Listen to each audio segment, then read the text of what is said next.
तो चलिए आज चलते हैं एक मजेदार सफर पर उमाकांत कोडी की कहानी फ्रेंड्स के चौथे अध्याय में। ये कहानी है एक ऐसी ट्रिप की जहां प्लानिंग नाम की कोई चीज नहीं थी, बस था तो पागलपन। तो तैयार हो जाइए इस कियोस्क को करीब से जानने के लिए।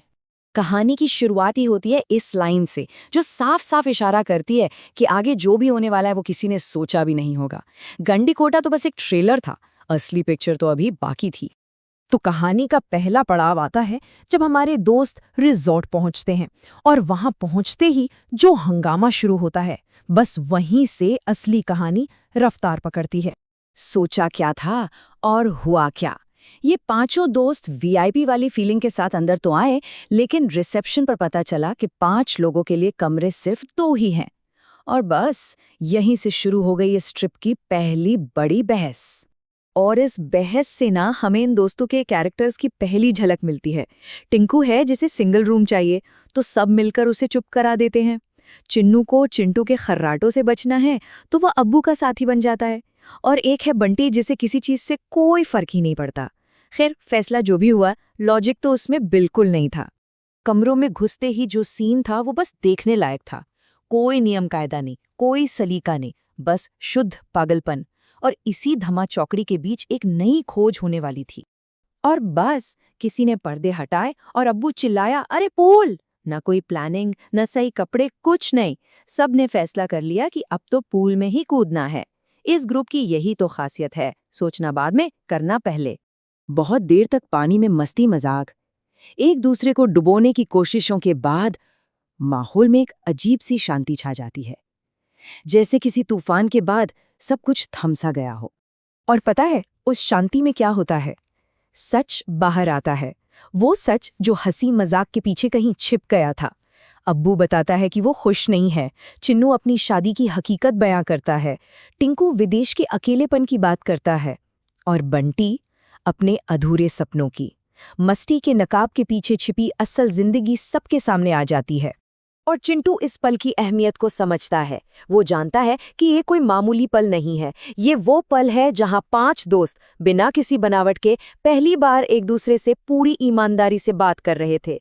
लेकिन ये शांति ज्यादा देर टिकने वाली नहीं थी। दिन ढल चुका है, रात हो चुकी है, और अब कहानी में एक ऐसा ट्विस्ट आने वाला है जो इस पूरी ट्रिप का रुख ही बदल कर रख देगा।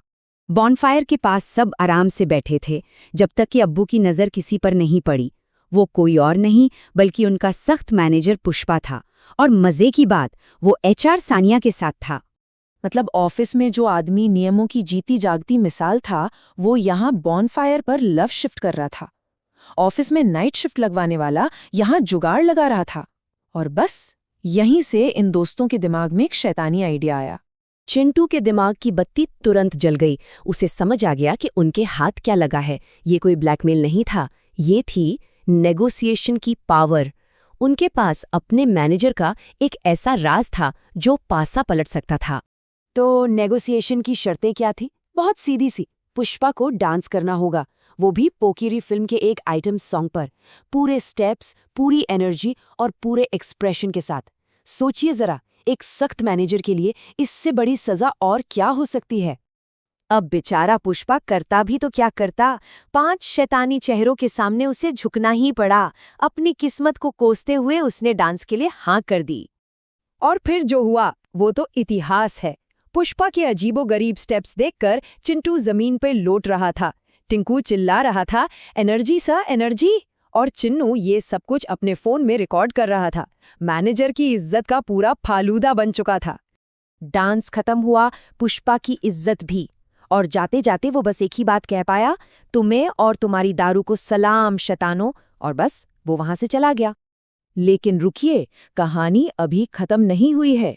असली पागलपन तो अब शुरू होना था।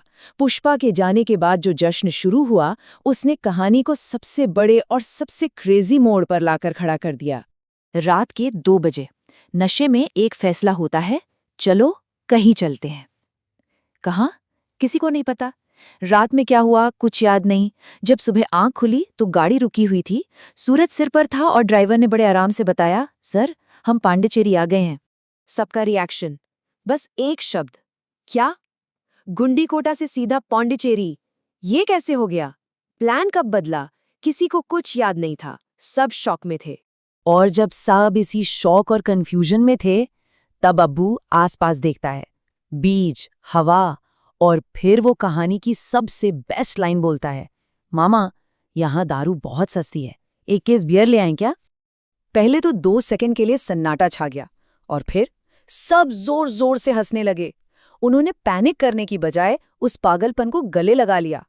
जगह नई थी, लेकिन पागलपन वो वही पुराना था। तो इस पूरी कहानी से सीखने को क्या मिलता है? यही कि सच्ची दोस्ती ऐसे ही पागलपन भरे पलों में बनती और मजबूत होती है। कभी-कभी सबसे अच्छी यादें उन ट्रिप से बनती हैं जिनकी कोई प्लानिंग ही नहीं होती, और कभी-कभी नियमों को तोड़ना ही जिंदगी का सबसे मजेदार नियम बन जाता है। और जाते जाते बस एक सवाल, जरा सोचिए, अपनी जिंदगी का ऐसा कौन सा पल है जो बिना किसी प्लान के बना और हमेशा के लिए सबसे यादगार कहानी बन गया?